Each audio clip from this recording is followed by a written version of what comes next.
All right, DSE 2026 candidates, this one's for you. Paper 4, the speaking exam. It's probably the one part of the DSE that gets your heart racing the most, right? But what if I told you that you could get your hands on the examiner's secret playbook? Well, that's exactly what we're going to do. We are going to crack the code on what it really takes to get a top score. So this is the big question, isn't it? When you walk into that room, what's the secret sauce? What separates a candidate who just gets by from one who absolutely shines? You've probably heard all sorts of tips and rumors, but forget all that. We've got the real answers. You see, we went straight to the source. We dug into the official examiner's report, which is basically a tell-all book on past candidates. It breaks down exactly what the top students did right and, just as importantly, where weaker candidates stumbled. And we've pulled out all the secrets for you. Now, take a look at this number, 53.6%. That was the average score for Paper 4. So what does that mean for you? It means that the average student is leaving almost half the marks on the table. But look, that's not bad news. Actually, it's a huge opportunity. It means there's so much room for you to stand out if you just know what to focus on. Okay, first things first. Let's talk about the very first impression you make, how you sound. This is all about your pronunciation and how you deliver your ideas. And believe me, it matters a whole lot more than you might think. And here's where you can see the difference, and it is crystal clear. Look, it's not about having some perfect native speaker accent. The stronger candidates were just clear and fluent. They used their voice, stressing certain words, changing their intonation. They even slowed down sometimes just to make a point. On the flip side, weaker candidates often came across as hesitant, maybe a little too quiet, and some of their best ideas just got lost because of it. And the report points out some super specific things that examiners kept noticing. Little habits, like mixing up consonant clusters, saying pray when you mean play, or dropping that last sound off words like music or break. These tiny things can really add up and affect how clearly you're being understood. Okay, so you're sounding good. Now let's dive into the group discussion. This is where so many students make a classic mistake. They treat it like it's a series of little speeches instead of what it really is, a conversation. And the examiner's report really spells this out.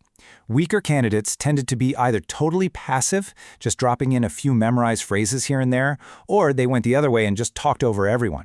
But the strong candidates, they weren't just cooperative, they were active listeners. They had real, spontaneous responses and showed they were paying attention with little things like, uh-huh, or, that's interesting. They were having a real discussion. This really just says it all, doesn't it? Your goal isn't just to wait for a gap so you can say your piece. Your job is to listen to what's being said, react to it, and then build on it to move the whole conversation forward. That's what the examiners are really listening for. Now, while being a good conversationalist is key, your actual language skills are still being tested. The report pointed out a few common grammar traps that are really easy to fall into, but also pretty easy to fix with a bit of practice. We're talking about basic subject-verb agreement, misusing uncountable nouns like saying every information, and weird phrasing that happens when you're translating directly from Cantonese in your head. The real trick is to start thinking in English phrases, not just word for word. Right, so you're sounding clear, you're interacting well. But what about the actual substance? What are you saying? Let's talk about the quality of your ideas. The best candidates, they don't just throw an opinion out there and stop. They follow this kind of pattern. First, they might ask a question to make sure they understand what someone else said. Then, they actively build on that person's point. And, this is the really important part, they make it real by connecting it to their own life with a personal story or example. And when you compare the two, the difference is huge. Weaker candidates often used examples that didn't really fit, or they tried to force in a memorized speech. They often got stopped just saying, I agree, and not much else. But the stronger candidates, they brought in creative, personal ideas, they backed them up with details, and they could even help steer the conversation if it started to go off track.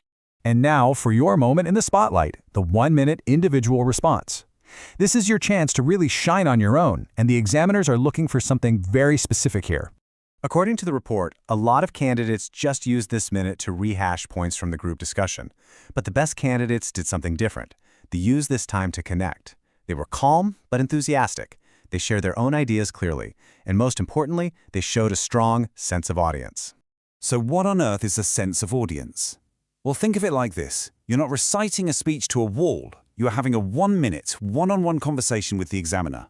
It's about actually looking at them, speaking to them, and sharing your unique thoughts in a way that makes them want to listen. It's all about connection, not just recitation. So we've picked apart the examiner's feedback. We know what works and what doesn't. The only question left is, what do you do with all this information? Let's turn this entire analysis into a simple, clear action plan for you. Here it is, your path to a higher score, and this comes straight from the examiner's advice. Read more, follow what's happening in the world to get more ideas. Watch movies, watch documentaries to get different perspectives. When you're speaking English, really listen to your own grammar and try to fix your mistakes as you go. And always, always stay focused on the topic at hand. So there you have it. The secret playbook is open. The examiners have told you exactly what they're looking for. You can learn from all the mistakes of past candidates. The only real question left is this: how are you going to write your story? What will the 2026 report say about your performance? The time to start writing that story is right now.